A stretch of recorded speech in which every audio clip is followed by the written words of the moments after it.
안녕하십니까, 정인태입니다. 한 시인, 한 시인이 거짓 시인은, 이 거짓 시인은 본인이 이병철 양자였다, 박정희 비선이었다, 이런 거짓말을 해서 징역형을 받고, 또 과거에는 징역살이까지 한 자죠.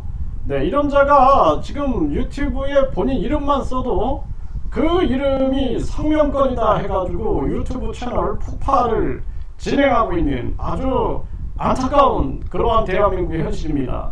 이런 허황된 거짓말을 구체적으로 한다. 그러니까 한 시인이 이 거짓 시인 이자가 허황된 거짓말을 구체적으로 한다, 이렇게 한 언론에서 비판을 했습니다.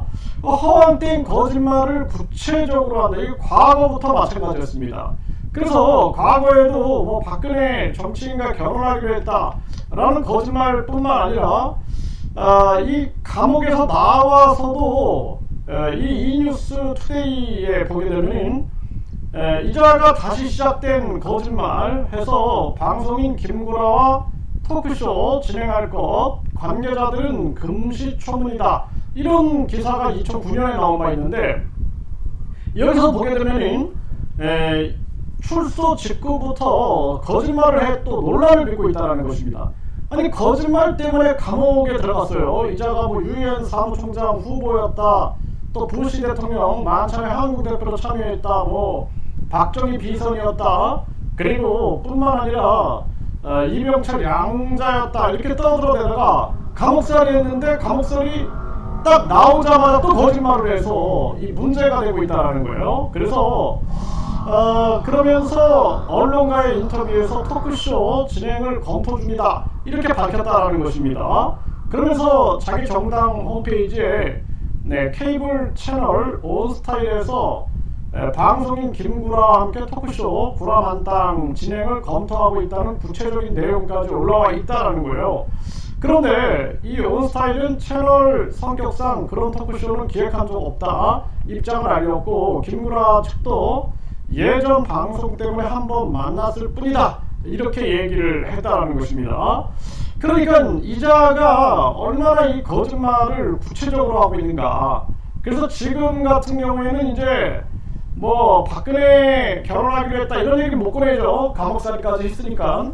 거기다가 이병철 양자, 박정희 비선 막 떠들어대다가 이게 이제 법무법인 3개를 선임해가지고 재판을 전개했지만 결국에는 이길 수가 없었던 거죠. 손바닥으로 하늘을 못 가리니 반성문을 제출하고 혐의를 인정하고 범행을 자백했는데, 이제는 완전히 또 내가 우주만물 창조신이다, 내가 사람을 창조했다, 이런 허황된 또 거짓말을 하는 겁니다. 그리고 또 자기가 천국을 주재한다 하면서 천국 티켓을 300만원에 팔고 있고, 내가 천사를 주면 그 천사가 각종 모든 것들을 다 알려준다 해가지고 또 이 천사, 대천사 1억에 판매하고 있고, 아주 웃기는 나라가 된 겁니다. 이 대한민국이. 거기다가 죄사함을 100만원만 받으면 또 죄사함을 준다, 이게 얼마나 웃기는 나라가 된 겁니까? 그러니까 이런 허황된 거짓말을 또 믿는 사람이 있다는 것이 큰 문제다라는 거예요. 왜냐하면 그 부역자들이 계속해서 유튜브에 올리고 계속 박수부대 동원되고 또 자기들이 계속 신격화시키고 세뇌하고 하다 보니까 사람들이 믿어가지고 피해자가 양산이 되고 있다는 것이 큰 문제다라는 것입니다. 그래서 이 시인이 얘기한 것처럼 허황된 거짓말을 구체적으로 한다는 거예요. 그러면서 백궁에 가게 되면, 자기가 설정한 천국에 가게 되면은 여성들이 어떻고 그 세상은 거기서는 화장실도 갈 필요가 없고 구체적인 거짓말을 계속 해야 됩니다. 그러니까 거기에 이제 세뇌가 된 사람들은 그걸 믿고 있고, 그 자기들이 그 허황된 자기들이 만든 그 천국의 세계에서 살고 있는 거예요. 이게 얼마나 안타까운 일입니까? 그러니까 경기 북부경찰청장이 소환이 불가피하다, 그렇게 했으면 빠르게 수사에 나서야 되는데 지금 수사가 지금 진척이 안 되고 있어요. 그래서 압수수색까지 하고 벌써 거의 40일이 지났음에도 불구하고 아직까지도 이자에 대해서 소환이 이루어지지 않고 있는데, 경기 북부경찰청은 직을 걸고 이 문제를 해결해야 한다, 저는 그렇게 보고 있습니다. 이 정명석이도 얼마나 악랄하게 사회에 상처를 줬습니까? 근데 이자 같은 경우에는 그동안 해온 게 있잖아요. 이건 예를 들어서 안철수라는 정치인이 내가 박근혜랑 뭐 결혼하기로 했다.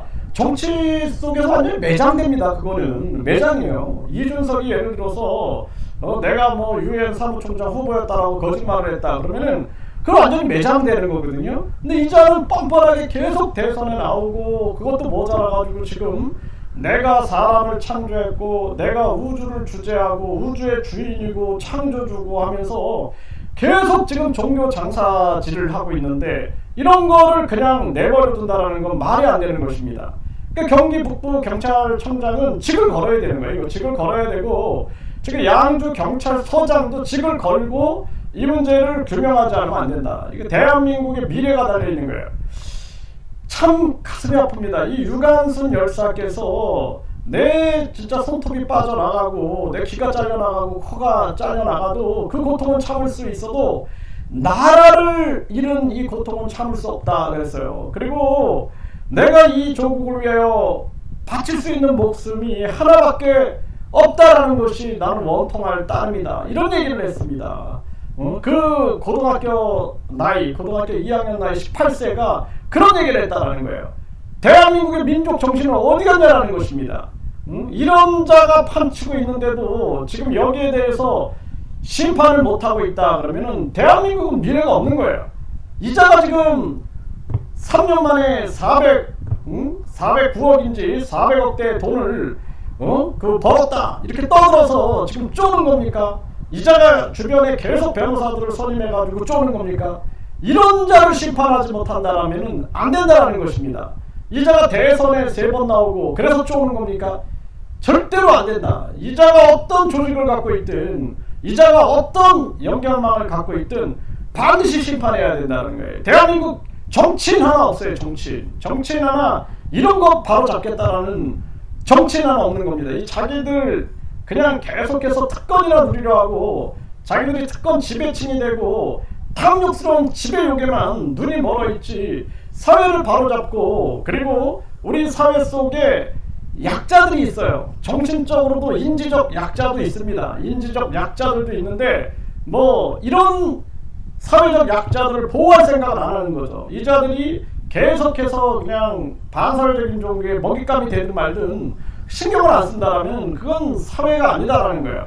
그래서 대한민국이 범죄와의 전쟁을 선포해야 할 것이며 특히나 반사회적인 집단과의 전쟁을 선포해야 된다. 그래서 반사회적인 집단, 지금 이런 서민들 전세 사기범들이라든지 보이스피싱이라든지 인신매매범들이라든지 반사회적인 종교 사기꾼들에 대해서는 강력하게 정부가 전쟁을 선포해야 한다. 저는 그렇게 보고 있습니다. 경기 북부 경찰청장은 똑바로 드세요. 당장 이자에 대해서 철저한 수사를 하고 빨리 이자에 대해서 심판을 내려야 된다. 그리고 양주 경찰서장은 더 이상 국민들이 양주 경찰서가 불공정하다는 얘기를 나온다면 본인 또한 역사에 큰 어두운 족적을 남긴다는 것을 분명히 생각하고 이자에 대해서 냉철하고 공정한 그러한 심판을 내려야 된다. 저는 그렇게 말씀을 드립니다.